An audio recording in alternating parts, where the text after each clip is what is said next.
There's a lot of material in this one. I don't know what I was thinking.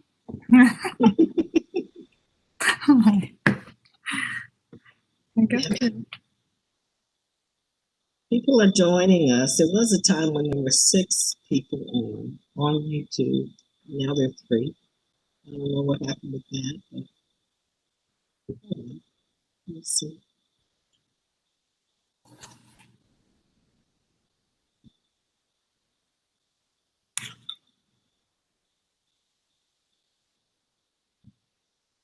It's kind of weird to think we're on YouTube.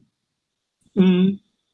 No, it's just weird to think we're on YouTube. Of course, there's a million things on YouTube, but So I don't know. Now then it went down to 2, and we are live. We are live. Okay. We are live. So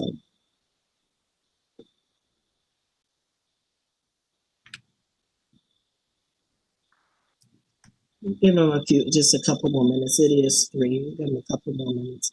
I'm also in the process of cooking, so I got to check my handle.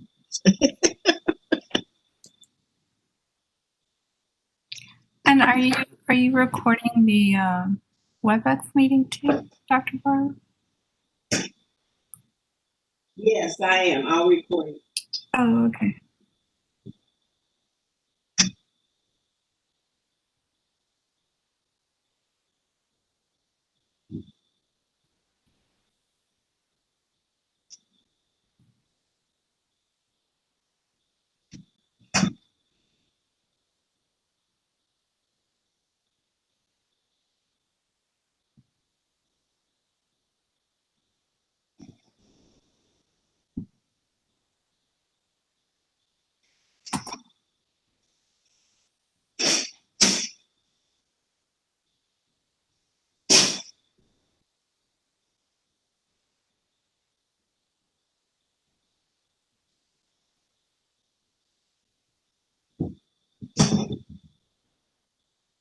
It's also a crazy week for people, I think.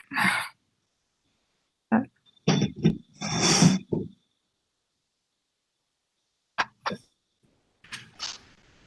hello. Hello. Are you ready? You want to start? I am most ready. Absolutely. Good afternoon, everyone. Thank you for joining us for our 3rd edition of the Right Corner, featuring Dr. Margarita. We so appreciate her being here, and we know that she's providing good information for everyone. So I am going to go on mute and hand it over. Thank you again for joining us. Oh, yes, and please remember to complete the survey. It's going to be in the chat. So we really need you guys to complete that, because otherwise we don't know what kinds of programs and activities you'd like for us to have. So once again, all you. Okay, so I'm going to share my screen. I think when I do so, I may not be able to see everyone. So if you chat or something, I guess maybe Dr. Barlow or Anna can let me know. So let me share my screen. This is always kind of weird for me. So you should see my screen, kind of what I'm seeing. And then I will make this big, I guess, and present. All right. Oh no, I can see y'all in the corner. I'm not sure what you see, but all right, let's get started. So welcome to the Right Corner webinar series. This is the 3rd and last part of a 3-part series on ways to get you started and then sustain and improve your academic writing. So I hope everyone has something to drink. It's a little warmer for me than I expected today. So whether you have a warm drink or cold drink or whatever, we just kind of had the idea of making it like a little cozy corner to come and talk about writing. So was anyone here last time or the last 2 times? Yeah, Anna was here. Okay, yeah. Cool. So I will say it's a 3-part series, but I will do a little review. So if you missed the other 2, we'll do a little review, and I think you can watch the live streams later. So let's get started. Like Dr. Barlow said, my name's Margarita Huerta, and I'm faculty in the College of Education. And this series would not be possible without Dr. Barlow and her awesome staff at the intersection. I've said that before, and I'll say it again and again. And also, it wouldn't be possible without what I learned from Dr. Patricia Goodson while I was at Texas A&M University, and I just want to make sure to acknowledge all those parties before beginning. So my hope is to get through the material in 30 minutes. It probably will run over a little bit just because I was looking through it and it's quite a bit I want to share with you, and we can field questions at the end. So definitely write down anything that comes to mind as we go through the content. And with that said, let's get started on how to improve your writing, slowing down to go fast. That's the next slide. Yeah, that's the title. Okay, so if for any reason you needed to cite, I just thought I'd make it easier for you and just give you the formatting for that. Also, images on this slide have their sources. Often, if you click on them, they take you to really helpful other related resources on writing. So just wanted to let you know that. If there are no links, then they're my own personal pictures. Okay, so here is a quote that says, "Give me 6 hours to chop down a tree, and I will spend the first 4 sharpening the axe." Like, I've never chopped down a tree, but I can imagine that it doesn't sound like a very fun activity to me, but it sounds laborious, maybe if it's a very big tree. So I just want you to think about, like, what do you think this means? This quote, what does it mean to you? You can unmute your microphone and speak. I think it's when we have a set amount of hours, we tend to procrastinate, or to say, I have time, and don't get there as judiciously as we need to. Instead of having all the 6 hours, we self-sabotage ourselves and give ourselves only 1 hour. Oh yeah, that's an interesting take. I would not have thought of it that way. Okay. Any other ways of reading that quote? In our chat, we have Mr. Andrew Reyes, who says preparation is key. Ah, okay. So they have 2 kind of different ideas. One is, but they're kind of similar, because I would agree preparation is key, right? So maybe I have 6 hours to do this task, but maybe the first 4 hours I really, need to sharpen my axe so that I can get it done efficiently, right? Whereas maybe if I start chopping and my axe isn't sharp, it's going to take me longer. I won't even get it done, right? So it's this idea of taking time to do a job well in the time we're given. So I think, yeah, we kind of touched on those in both the responses. Thank you for sharing. And yes, it is very much about time, like Anna said, and that we're all given the same amount of time in a day. We can't create more time. We wish we could, but or maybe not. Sometimes I'm like, I just want to go to sleep, right? I just want to take my break. But we can decide on how we prioritize what we do with the time that we're given, including our writing projects. So knowing this, the whole session revolves around the idea of slowing down to go fast. So maybe I need to slow down and sharpen my axe to go faster later when I'm actually chopping, right?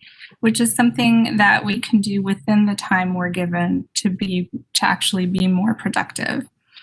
So like I said, I like to quickly review the concepts from the other 2 sessions. And this is very, very skeletal. Again, you can go back and see the live stream. and get the whole thing. But basically in session 1, we talked about embracing our writing identity and saying, yep, you know what? We are writers. That is part of what we do. What we write is important. And then we talked about the importance of establishing a writing routine. We talked about putting writing down in our calendars because we put everything else down, right? Meetings, teaching, whatever, the session. But do we actually put down writing time? And then we talked about engaging in the writing process and how to start that, how to like get past writer's block, strategies like separating, generating, and the creative process of just getting things out and then waiting later to edit, which we're going to touch on today, like how to actually do that, which is a slowing down type of process. And then in session 2, we talked about the importance of setting priorities, tools like using a timer to get you started with writing. Even like if you sit down and you just put your timer for 15 minutes, can you write for 15 minutes? Yes, versus 0 minutes, right? And then sometimes you can go longer with breaks. We talked about that. I shared a log, just the concept of logging your writing and how self-motivating that can be, and the power of that behind some research done with faculty in the past and how productivity really increased when faculty held themselves accountable, and even more so if they shared their log with someone else, right? So, all right. Does anyone want to share who's come to the other sessions, and has anyone tried any of these strategies? Or you don't have to share, but I'd love to hear of some success or something you tried. No. I think for me is I think one of the things that I started to do, and I think it may not be a positive thing for me to do. I'm careful with what I write because now I'm tempted to be in front of a computer to capture as much as I can for either a bibliography or the lit review. So I'm afraid that if I'm going to read just anywhere, that I'm not going to be capturing key information that I need for my lit review. So I put it off. Okay. So I'm so glad you brought that up, Rosemary, because we are totally going to talk about that today. Okay. Another tool to help with that. Yes. Good. Yay. Okay, we're on the same wavelength here. Good. Okay. I gotcha. Okay. So let's on that note, let's finish up and let's talk about that. And that's the very next thing. So I was going to say use a writing matrix. So when you are beginning a project, right, or you're, like Rosemary said, you're reading literature for something, whether it's the beginning or not, but it's usually the beginning, right, where we start, is this idea of writing as you read, which it sounds like, Rosemary, you're doing. And this is good to do from the very beginning of any writing project. And the tool that goes with this is, I'm calling it the writing matrix. People call it the literature review matrix. And the idea comes from this book Judith Garrard wrote called Health Sciences Literature Review Made Easy, The Matrix Method. So her background, she did a remote seminar for us a couple of years ago. Well, not as a grad student, not at UNLV, but she, her background is actually in educational psychology, but she works in health sciences, which is an interesting mix there. So she said that she wrote this book because she wanted to find a way to help her graduate students synthesize information in the literature versus just summarizing information. And I thought, whoa, I need that too. You know, synthesis is different than just summarizing, right? And I know I review a lot of manuscripts, and often the lit review intro tend to be one of the hardest things to write. I feel like that, and also the discussion. So this tool, if you use it, but you have to be willing to slow down to go fast. So I'm going to warn you, you really have to be okay with that. will make your lit review so much stronger. So whether you're a grad student trying to write a dissertation, or you're trying to publish a manuscript as faculty or as a grad student, this will really make a difference in your, I can say that just from my own experience, but you have to use it, right? Just like any tool. And in this one, you really have to be okay with slowing down, which is hard for me. And I'm going to share more about that. So when information is synthesized, ideas are grouped together versus presented as a series of seemingly disconnected summary paragraphs. You know what I mean, right? I mean, maybe you've read papers where they're just like, so-and-so said this, and there's a paragraph about that, and so-and-so said this, but they don't actually synthesize. So this tool helps with this. Synthesis is something we should do, and we probably do it in our heads when we're reading information, but it's so hard to organize and actually do it. And so I was going to say, I like to do my own lit reviews. I will have students do them with me, but I really like to do them because it helps me get really deep into the concepts that I'm going to analyze. But that's me. And actually, it helps me think through my data analysis, and in the end, even with my results and discussions. So I know that writing a literature review for most is very time consuming and long and hard, and we don't like to do it, but it's one of those things that I find if I slow down, I go much faster later, and I can produce better quality, I almost want to say. I almost want to do a research study to back that up, but I don't know how to do that. But I do suggest, I mean, if you have graduate students, or if you are a grad student, you're probably doing this already, you know, it can help locate literature, screen literature, but when it comes to actually reading key pieces for your study, I would actually recommend reading them and filling out the matrix. And then, let me see, I'm trying to, all right, so let me show you what the matrix actually looks like, okay? So I don't know, in her book, she probably has different ones. The one I have used traditionally literally is just a table. It's just a table in Word. Some people use Excel.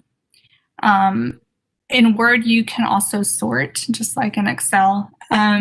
It's messy. This one's an old one. I was trying to learn about how people were using writing in science with, I think I was looking specifically at English learning students, but then I had a separate matrix for non-English learning students. Anyhow, what you can see here is, and I still do this, I always start with the year at the top, the author, the title, the journal. Those are non-negotiable for me, and they're always separated. And the reason they're separated, I don't just put the whole citation, is because I can sort. So I can sort things. Here you can see I have it chronologically, starting from 1999, and then I have it all. This is only a piece of it. I had it all the way down to like, I think 2018 is maybe when I stopped. I can't remember. And actually, I can continue adding to this matrix now. And then the lovely thing is you can sort by year. You can see how things have progressed over time or different decades. I love that kind of stuff. You can sort by authors, you know, maybe there's groups of authors. You start seeing that these groups of studies go together. Journals sorting is helpful too, especially when you get to the point of publishing and you're trying to figure out what would be a good outlet for your study. If you're reading a lot of articles from a certain journal, maybe that could be a good journal to send your publication to. The other headings totally depend on your project, right? I'm in education, so grade level was very important for me. I wanted to know about the context. Samples probably something that's across all areas, things that are methodological, right? I was interested in their methodology. Was it quantitative, qualitative? Was it mixed methods? I wanted to know what type of analysis they did. And then this one's unique to this study. I was just seeing what type of writing was actually used in each study. So if you're doing something, I mean, I know people that have done this for theory. They just want to know what theoretical frameworks people were using in these groups of studies across time. It can be whatever you want. It's always nice to have findings. A lot of people I know at the very end will put a link, a hyperlink to the actual article. Or just another section that says my notes and thoughts. In fact, I thought I had this here. Maybe it cut off, but that's really important to me because I use that later to help me with my discussion and even with my analysis, like my just thoughts about this article. Or, Rosemary, this happens to me a lot. I'm reading something and I'm like, oh, that's so interesting, but it's not really related to what. And so I'll put it in that box over there, like for later, like look it up later. But I captured it, right? So I can move on and stay focused on my little boxes here to move this project forward. But I have a little box for the related things that I'm interested or like, oh, I want to look at this article later or this concept later. So that's basically what the matrix is. It's nothing complicated, but it is it's not fun to fill out at first. At least it wasn't for me. It's not fast. I think if you're a pretty proficient reader and it's your field and you're comfortable, you could probably get through an article in an hour. If it's not in your field, like I have read things that are outside of my field, it takes me a little longer to get through an article. But the nice thing is I only really have to read it once. I can go back to it, but I've already captured everything I want in this lovely table and it's organized. So I don't have stacks of articles highlighted. And I'm like, which article was it? Like it's all here. And I have my thoughts on it as well. So I find that I'm someone that likes to go fast, but and that's why I resisted this. But I did do it for my dissertation, and I still do it because it actually saves me so much more time later. I do go faster later when it comes to analyzing my data or setting up my study, analyzing my data, writing up my discussion, and obviously my lit review comes together so much more nicely because I can synthesize by themes.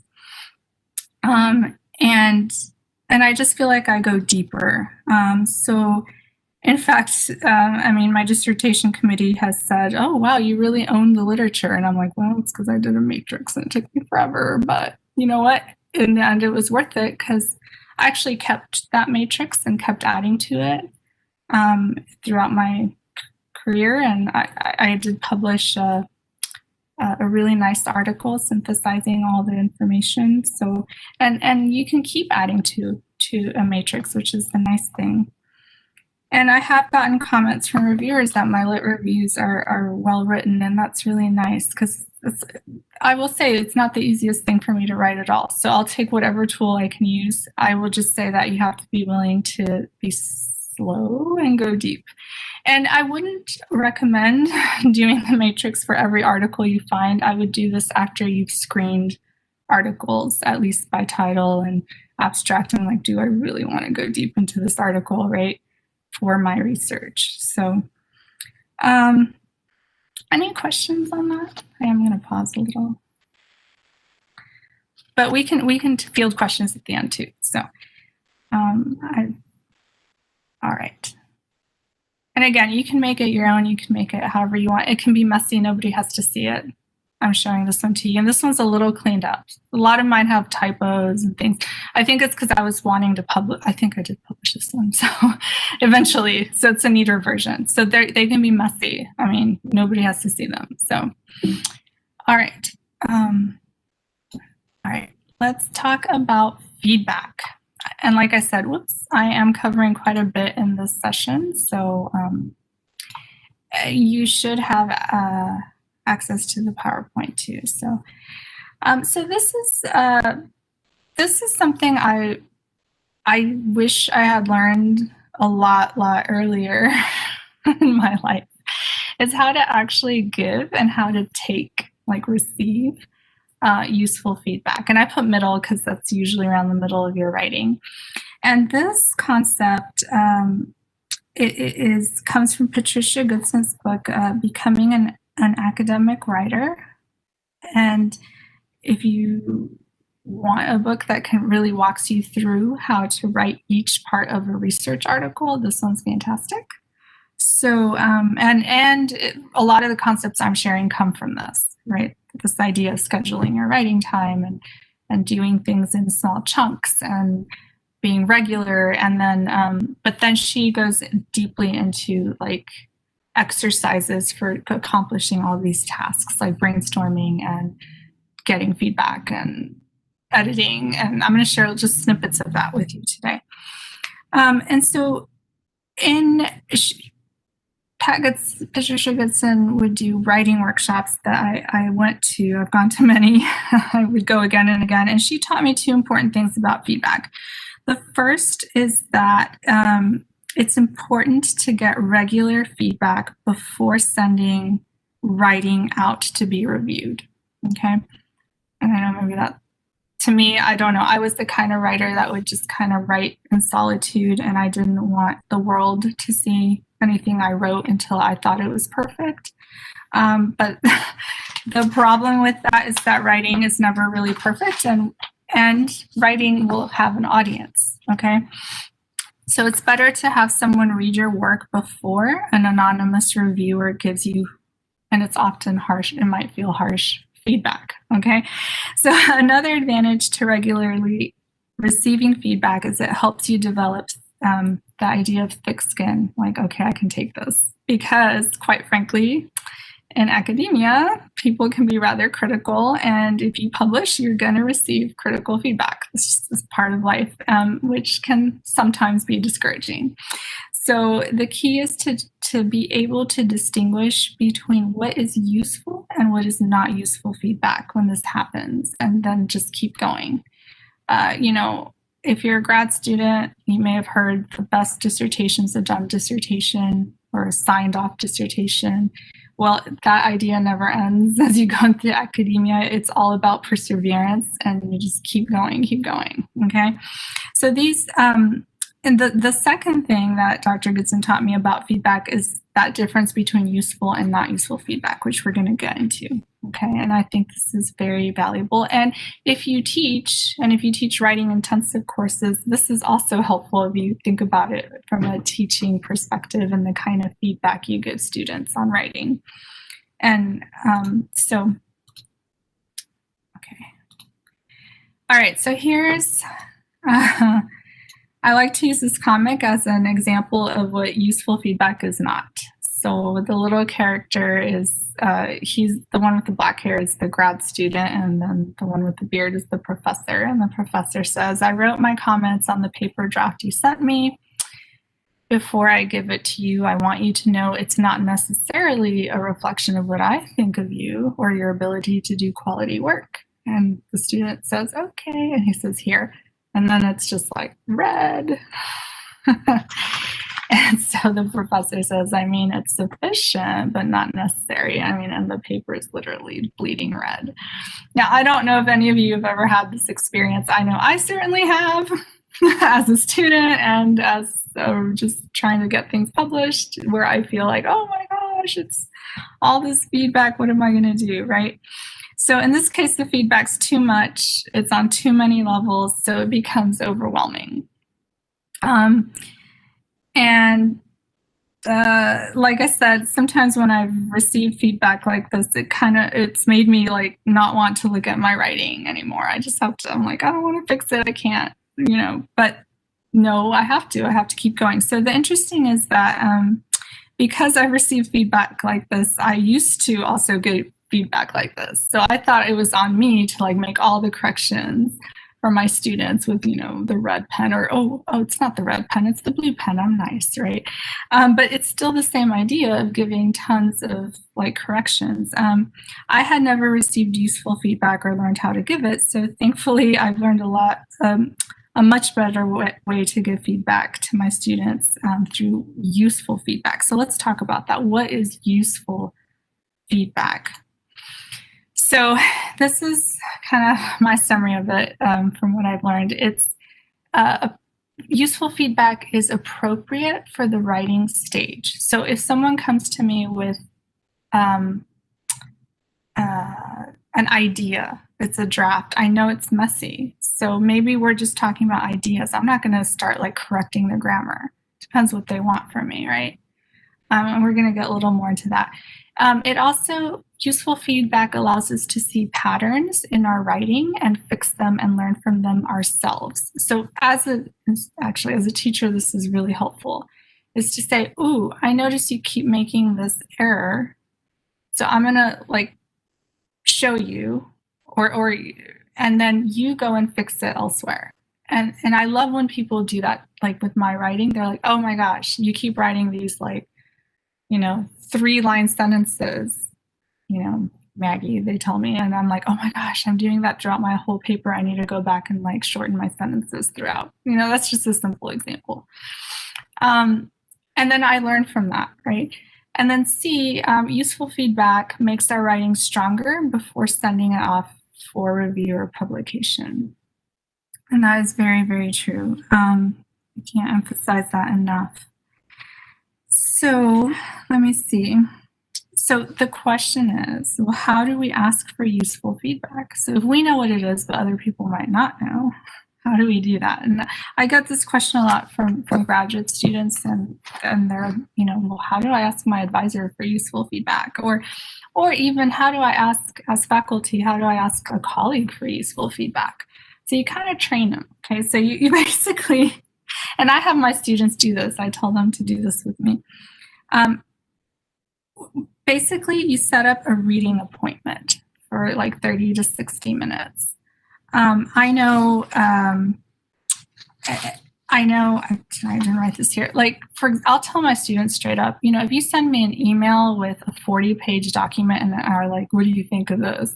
With no deadline and it's likely going to just get buried in there and I may not get back to you, right? But if you set an appointment with me for 30 minutes and we sit down and look at your writing, I will give you feedback, and so I think for very busy people that like advisors or colleagues or everybody's busy, right? It helps to set a reading, like a feedback session with them. And then provide your colleague or your advisor, when you actually sit down, provide them with no more than 2 to 3 printed pages of the piece of writing you want feedback on. This includes a dissertation, like just a little bit of it. And then depending on the stage of the writing, whether it's the beginning, you're at the beginning or the middle or the end, you ask the reader to read for one thing. This is an ideal world, one thing. And so here's some ideas of things you can ask for. I love categories.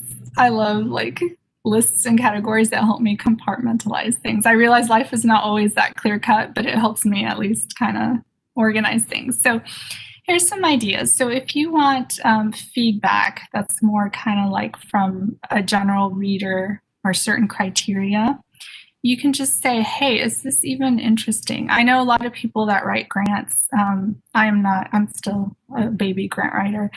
This is really important, to take their idea and their writing to someone that they trust very much when it comes to grants, who's an expert, and say, hey, is this even interesting? Is this even interesting? I apologize, that's my dog. And then, you can ask for, am I making my argument? Am I making my case effectively?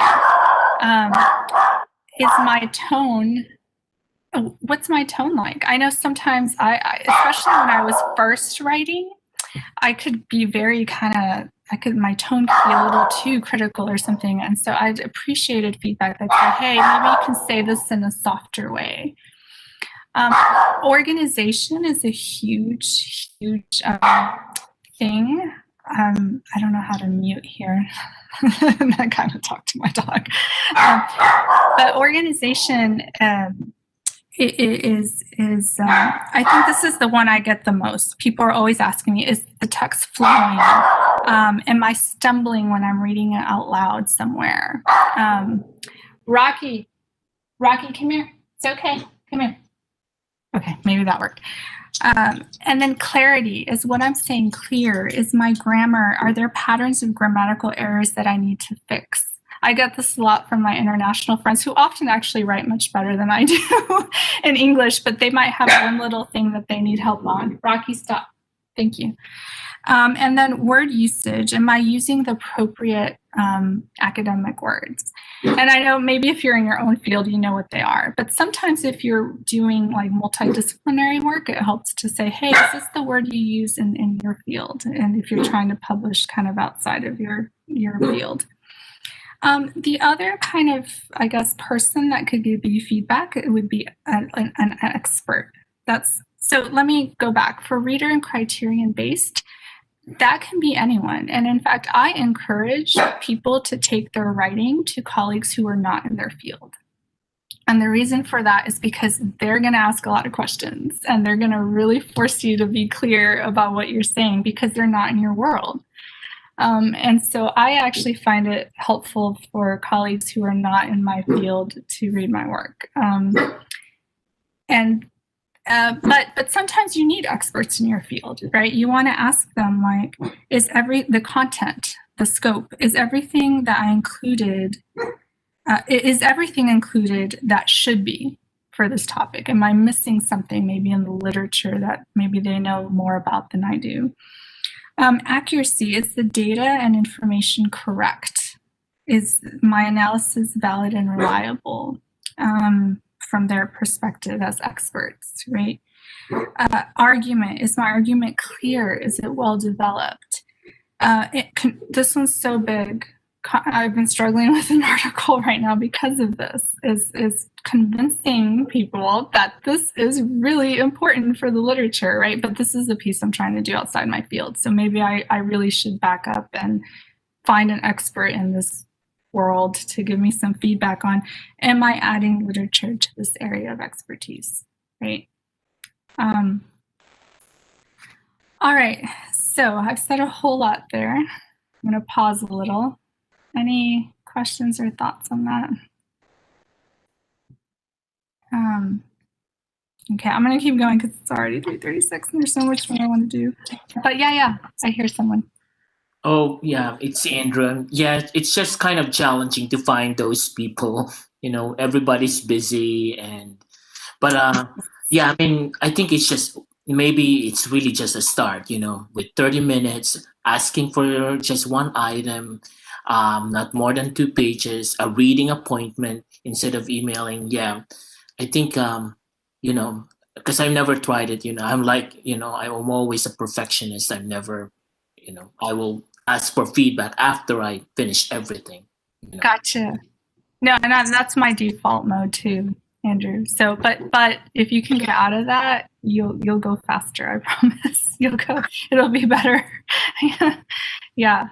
No, but I like that. Like, just try it. You know, 30 minutes. Can I have 30 minutes of your time? 15 minutes, even 15. Just in brackets, you said middle, right? Because asking for feedback should be in the middle of the writing process, not rather than at the end. And because I always do it at the end. I go ask for feedback from a paid editor. You know, I pay somebody to feed, you know, to review it. But sure, and that's not a bad thing either. Like there is feedback for beginning, middle, and end, right? So a paid editor would be at the end. So yes, that's totally appropriate. I just put middle-ish because beginning, I've had grad students say, and I myself would have fallen in this category. If I were to take a very, very messy idea to my advisor, they probably wouldn't want to look at that, right? So, but you may eventually find people or colleagues or that are cool with sitting down with a very messy beginning. But I do like to have some shape to it in the middle if I'm going to take it to like my advisor or you know, someone else. So yeah, so that's why I put middle in brackets. But you know, getting an editor at the end is not a bad idea. In fact, I think more people should do that. And if you're able to, that's great. And if you have one, so feedback really is about all stages of writing. But like you said, we tend to just kind of wait till the end. But no. Like, let's do it at least at the middle. So yeah, thank you for sharing that. It's helpful. Yeah. Yeah, and the challenge is finding someone, right? But once you find that someone and other like-minded people, maybe some of the people on here might be willing to get together to do that and just try it out. So let's talk about what you actually do when you're getting feedback. And hang on just a second, I'm like losing track of my, I don't know why I have that one there. But here's a little comic. It says, I made a few tweaks to the draft paper you sent me. And then, oh, that's the professor. And the student says, you rewrote the entire thing. And the professor says, yes, it's easier for me to rewrite it than to point out all the things you did wrong. I call it learning by demonstration. And the student says, what are we demonstrating? And he says that you're a bad writer. So that's not good. We don't want to do that. But I think it's funny because I think sometimes we might feel that way, right? But that's not, even when you're giving feedback to students at any level, I think it's so much better if you can just, like Andrew, you reminded me, ask for that one thing and that one pattern. Can you fix those errors? And then we can move on to another thing. So maybe it's organization first. And then maybe we can deal with APA, right? And then that person getting the feedback from you, or you yourself are able to learn from that. So I was going to say, when you do a feedback session, what's really helpful is to, and I'm just trying to see if I have this. Oh, no, I don't. Okay. What's very helpful is to read your colleagues' work out loud. So Andrew, when you set up that meeting with whoever you set it up with for that 15 minutes or 30 minutes, you need at least 30-minute session for 2 to 3 pages. Have them read your work aloud to you. You don't read your own work. They read your work. Or if they want feedback, you read their work.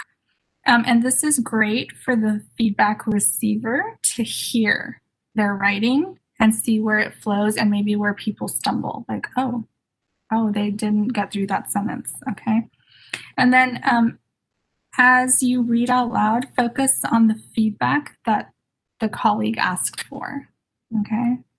So if someone comes to me and says, I want feedback on organization, I'm just going to look at that. I'm not going to start trying to correct all their APA errors because they didn't ask me for that. That's maybe another session, right? And then provide feedback and brainstorm ideas for making the writing stronger. And then always, and this I think comes somewhat from counseling, is always thank the person for sharing their work with you, because it takes a lot to share something that you don't feel is perfect, right? And that's still being worked on. So I think it's always nice to say thank you for sharing your writing with me. So those are some tips. Again, all of that is in Patricia Goodson's book, way more kind of laid out. Here it is. I think you can get it on Amazon.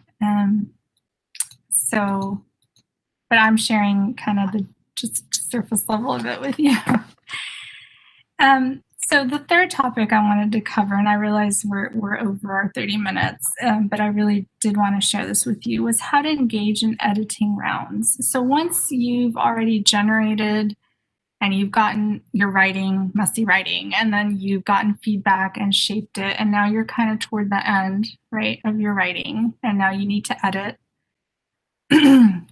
Like I said, I do encourage people if they to get professional editors, if that helps save them time and they have the money to do it.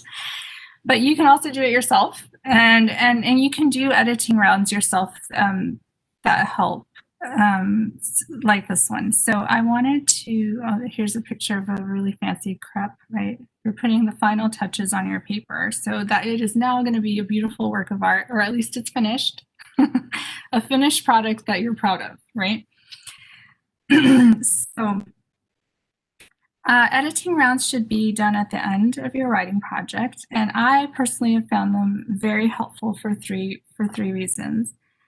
First, they make my writing so much clearer and crisper and easier to read. Okay, everything we write ourselves, we understand, but when you have someone else read it, it's another story, right? So it helps my writing become clearer. And these rounds, editing rounds, also help me significantly cut back on words. And that is so hard for me now. I used to be the opposite, where I can, just writing one, just getting the word count was so hard for me. But now that I just generate and have a lot to say, often when we send things off for conference papers or for manuscripts, they have word limits. I don't know if you guys run across that. And sometimes it's like, oh, too much. And I need to say everything. It's all important. I don't know how to cut, right? Well, this really helps cut words. It's like chipping away. So, and you can still keep what you wanted to say. And third, these rounds really help polish my writing, so I don't, so that I don't end up like what, like this, the bad writer, I guess, like this. Yeah, this is when I was supposed to show you this. So let's move on to how you actually do this. So let me show you this slide. So this I took from her book. It's a modification of it, but her text actually has more on this. But I have this list like on a Word document somewhere on my desktop that I pull up when I need to cut words and when I'm on the editing phase, and usually this kind of does it for me. Something else you can do before I go through this is if it's a really, like I've had manuscripts that were like, I don't know, 15,000 words, and they were like, no, they need to be 7,000. And then you do other things. Like you do this, plus you cut out like a sentence in each paragraph and a paragraph in each section and maybe a whole section, and that works too. But here, this is for the nitty gritty, like sentence level stuff. These, you basically, oh, yeah. Dr. Marta, yeah, I have a question about the fourth in the list. I mean, I understand the others there, and I've read Dr. Goodson's book, and she came here to UNLV 3 years ago as well. I attended her workshop. But the one on the fourth one, what's wrong with to be verbs? Oh, that's a good question. I think is it an extraneous sentence, or when you use to be verbs, what makes it wrong? It's not that it's wrong. I think if I recall, I should ask her. If I recall from what I've heard, it's that it's too vague or boring. It's like you want to use a stronger verb, like something more action or more descriptive, not so like this is or this was or will be, like something more interesting. But I can check on that for you. And sometimes when we have those words, there might be other problems in the sentence around it that make it vague. Maybe it's not just that verb. So we're going to try it out. So let's see if it, I don't know if that answered your question, Andrew. Yeah, thank you. Yeah. It wasn't perfect, but all right. So would you like to do an editing round with me of at least one of these? Would that be helpful to actually see how that looks? I pulled up, so I had asked for someone to share with me their, what do you call it? Some piece of writing, but nobody did, and that's okay. So I pulled up like a really, really old, like one of my very first publications, like one of the very first drafts of it, somewhere on here. Where do I have it? Oh yeah, here it is, sample to edit. So it's like old. It's already been published too, so I don't mind sharing it. And what we can do is I can pull it up and I'll show you how I actually do the editing rounds.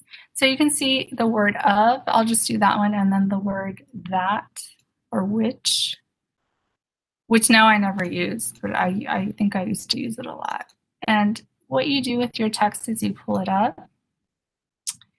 And in Word, you can search, and I think in Google Docs you can too.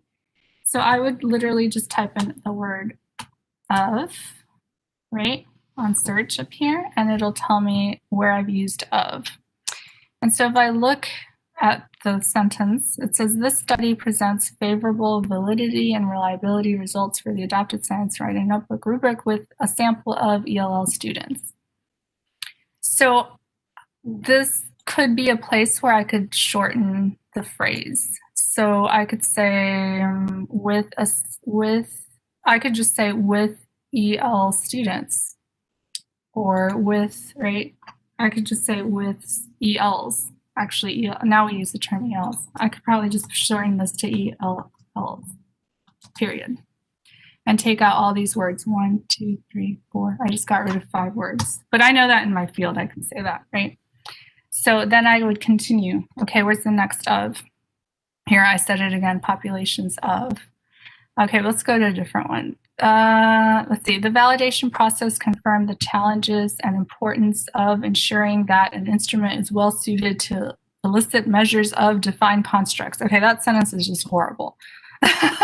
but this is what happens. These little words point out, like, start showing you like where you're getting really, really wordy. And it's like, oh my gosh, no, I need to like totally cut that down. So let's see. This process confirmed, or how about this? This process ensured, how about this? Ensured the instrument is well suited. You know, you can cut out so many words. I mean, I just need to make sure that that captured the gist of what I was trying to say. But this validation process ensured the instrument was well suited to elicit measures of defined constructs. To elicit, I could say defined construct measures instead of measures of. So is that clear and shorter and more to the point? Oh yeah. You know, you have to be careful though that you keep your meaning, right? I haven't looked at this paper in like years, so I'm assuming. So that's the beauty of this, and it's so simple. And the key is when you do the rounds, and again, it's slowing down to go fast. You do one word at a time, like the of. Well, obviously, professors, we're not looking at that, but you go through the entire document with just ofs, and then you can switch to that. I probably use that a lot. I used to. To this, we would add that the study is exploratory in the sense that, so my challenge is always to not even use the word that in any of my papers because it gets really like that.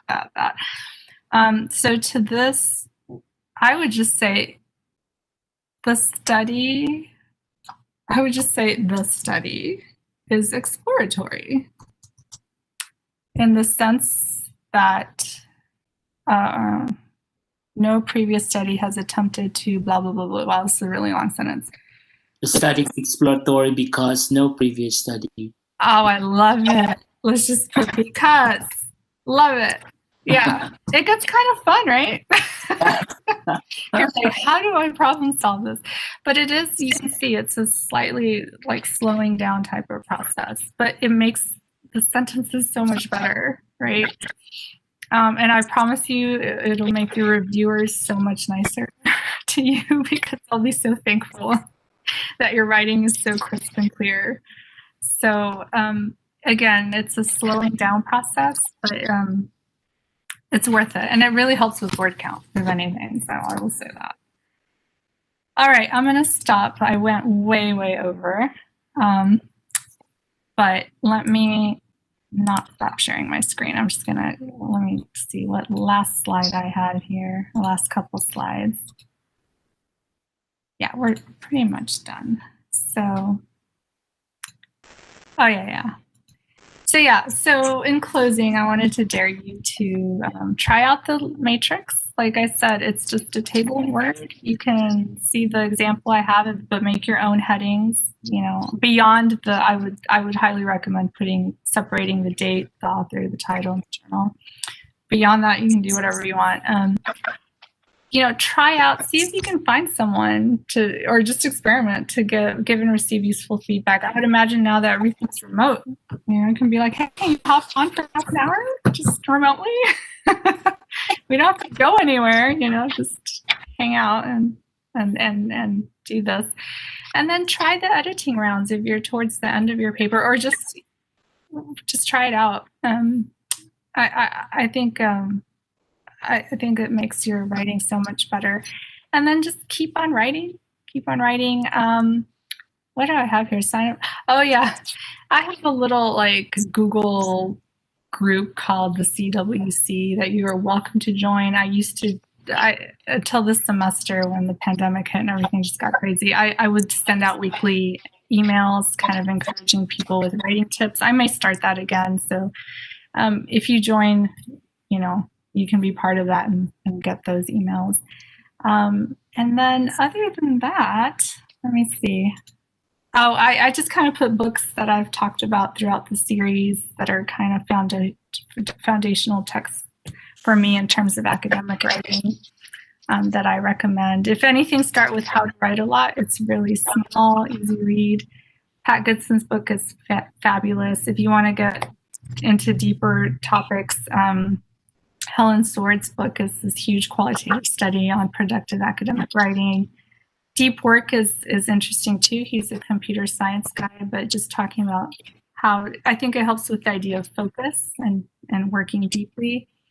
Robert Boyce's book, I actually have not read it, like the whole thing, but that's where a lot of this research comes from about productivity and even though it says professors as writers, I think as a grad student, I use these ideas and like the writing log and the timer and accountability and getting feedback and things like that. And then if you're curious about Judith Garard's work, there's that text as well. But really, I just make that one word. But if you're really interested in that and want to go deeper into that, that's there for you.